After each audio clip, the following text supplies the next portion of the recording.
young people should be involved right from the time when the policies are being initiated, from the discussions to consultations, to engage them so that they are able to present their issues, because they know the issues better than us as policymakers. It has to be a partnership. It has to be a consultative process between young people, adults, and all stakeholders.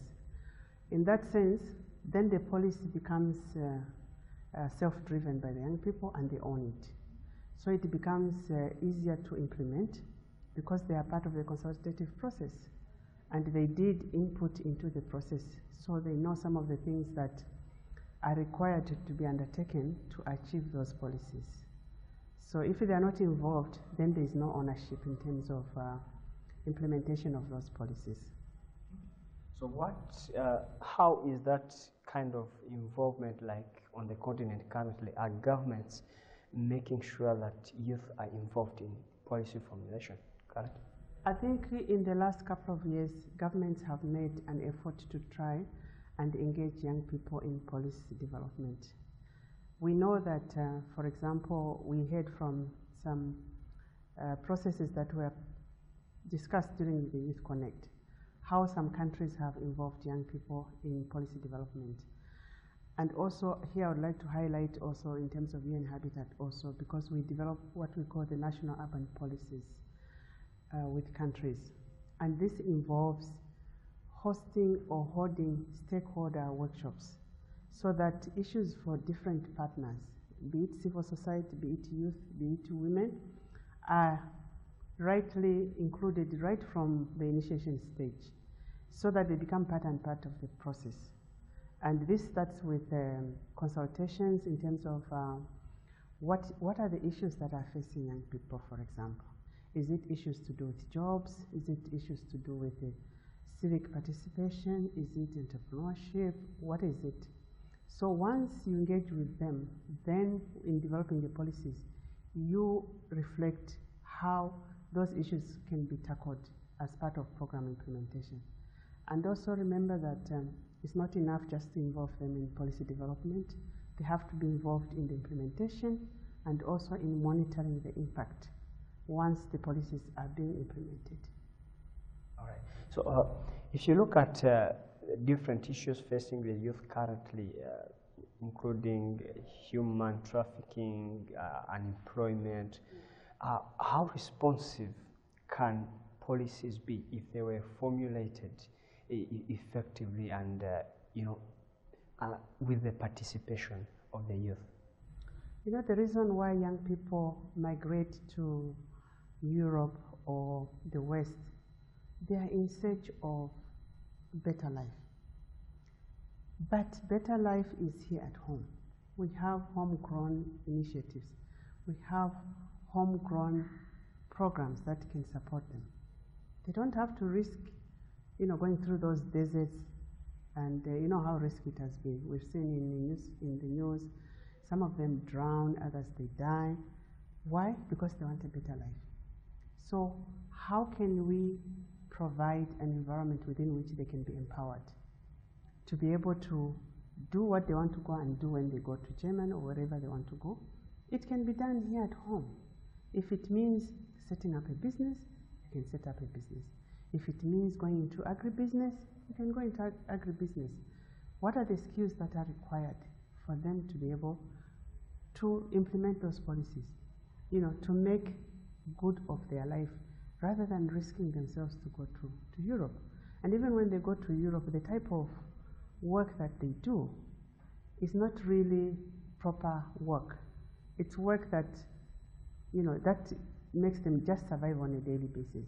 And yet, if they were going to use that intelligence and that skill at home, they invest back into their own country and improve their own cities or areas of where they live. Yeah? Okay, so there is a growing population of young people on the continent, and according to projections, young people under the 25 years of age are going to be to comprise over 57% of the continent's population. So is this a threat or an opportunity to the continent? This should be taken as an opportunity because young people are a resource. I think that's the greatest asset that Africa has in terms of human resource. How do we see young people as a resource and not as a problem? I think it's one of the greatest assets that the continent can tap into because one, they're very innovative, they're open to new ideas, they're open to new technology, they're not conservative, they're willing to take risks. So that makes them more resilient in terms of undertaking certain things that old people cannot. Like for example, if you're going to do agribusiness, how do we ensure that it's appealing to young people?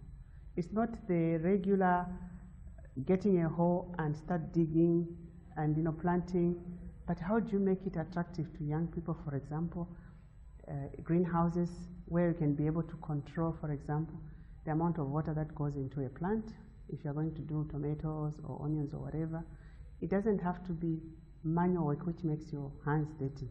And we've seen it in other countries where agribusiness has been made into a business. If we can make young people understand that, for example, agriculture doesn't have to be dirty work, it can be actually a business.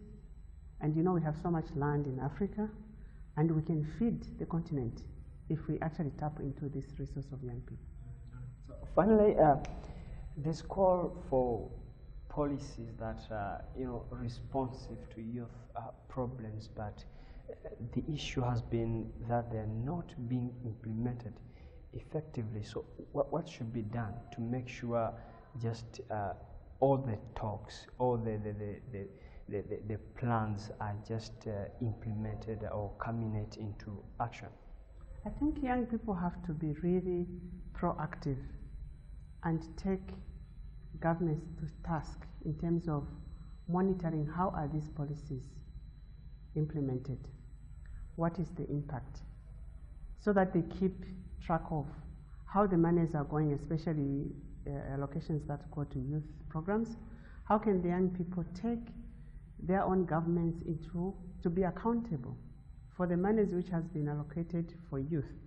Then they are able to say, look, you allocated so much money towards youth programs last year, and we are looking at the impact of the programs that have been implemented. We see there is a disparity. What has happened to the funding that is supposed to go to youth? So what I'm saying is young people have to be empowered to be able to track how their funds are utilized